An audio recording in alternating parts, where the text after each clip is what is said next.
नमस्कार मित्रहो, नुकत्याच 5 राज्याच्या विधानसभा निवडणुका पार पडल्या। या 5 राज्याच्या निवडणुकांमध्ये भाजपने जोरदार मुसंडी मारत 3 राज्यात आपली सत्ता स्थापन केली। पण या 3ही राज्यात भाजपने मातबर नेत्यांना डावलून 3ही नवीन नेत्यांची मुख्यमंत्रीपदी निवड केली आहे। पण सर्वात जास्त भाजपने राजकीय धक्का दिलाय तो राजस्थानमध्ये। पहिल्यांदा आमदार झालेले भजनलाल शर्मा यांची राजस्थानच्या मुख्यमंत्रीपदी निवड केली। यामुळे ज्येष्ठ नेत्या वसुंधराराजे सिंधिया यांना डावलून भाजपने त्यांचं राजकीय वर्चस्व संपुष्टात आणलंय। अशीच राजकीय घडामोड 2014 साली महाराष्ट्रात घडली होती। 2014 साली महाराष्ट्रात भाजपने आजचा राजस्थान पॅटर्न राबवला होता। त्यावेळी देवेंद्र फडणवीस जे पक्षाचे अध्यक्ष होते आणि त्यांना कोणताही राजकीय अनुभव नव्हता, तरी भाजपने त्यांना मुख्यमंत्री करून एकनाथराव खडसे जे मुख्यमंत्री पदाचे दावेदार होते त्यांना साईडला करून ब्राह्मण चेहऱ्याला मुख्यमंत्री पदाची संधी दिली होती। आणि आजही राजस्थानमध्ये भजनलाल शर्मा जे ब्राह्मण आहेत त्यांना मुख्यमंत्री पदाची संधी देण्यात आली आहे। महाराष्ट्रात एकनाथराव खडसे या मातबर नेत्याला भाजपने जसं संपवलं तसं राजस्थानमध्ये वसुंधराराजे सिंधिया यांच्यासोबत केलं जाऊ शकतं। महाराष्ट्रात आणि राजस्थान या 2 राज्यात मुख्यमंत्री पदाचा उमेदवार निवडताना सेम टू सेम घडामोडी घडल्या आहेत। 2014 साली महाराष्ट्रात मुख्यमंत्री पदाचा उमेदवार निवडताना राज्य प्रभारी JP नड्डा यांनी मुख्यमंत्र्याच्या नावाची घोषणाही एकनाथराव खडसे यांच्याकडून करून घेतली होती।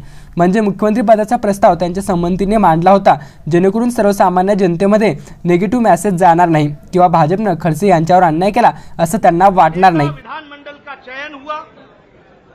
इस चयन प्रक्रिया में श्री खडसे जी ने देवेंद्र फडणवीस जी का नाम प्रपोज किया।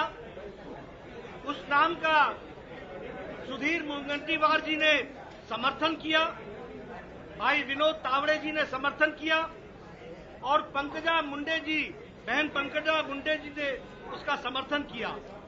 और इसके साथ ध्वनि मत के साथ श्री देवेंद्र फडणवीस जी को विधानमंडल दल के नेता के रूप में आदरणीय राजनाथ सिंह जी ने घोषित किया।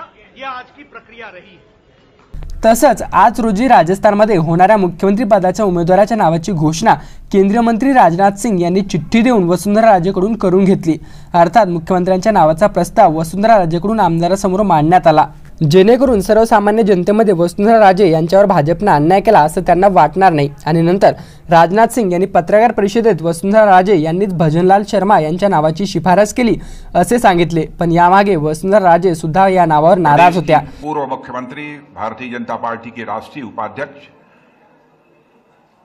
श्रीमती वसुंधराराजे के द्वारा श्री भजनलाल शर्मा का नाम प्रस्तावित किया गया और सर्वसम्मत से सभी ने इनका समर्थन किया। जेव्हा राजनाथ सिंह यांनी वसुंधराराजे यांना चिठ्ठी दिली ते पाहून वसुंधराराजे एकदम चकित झाल्या होत्या। 2014 साली जेव्हा अशीच घडामोड घडली तेव्हा काही दिवसानंतर प्रतिस्पर्धी असलेल्या एकनाथ खडसे यांचं भाजपने राजकीय खच्चीकरण केलं हे सर्वांना माहिती आहे। तसेच आता वसुंधराराजे यांचं सुद्धा होऊ शकतं, कारण दोन्ही राज्याच्या घडामोडी या सारख्या आहेत।